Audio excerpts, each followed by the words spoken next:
So, right now you're probably wondering, what is the responsive design?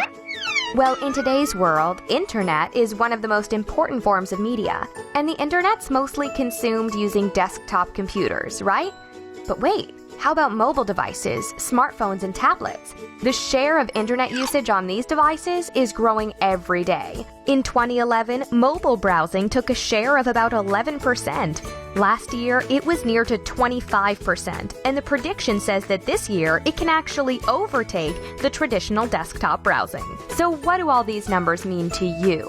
Well, it means that if you don't want to lose any potential clients, then you need a great-looking website which is also optimized for mobile browsing. Because the problem of many current websites is that the user experience on mobile devices is, well, how do I put it?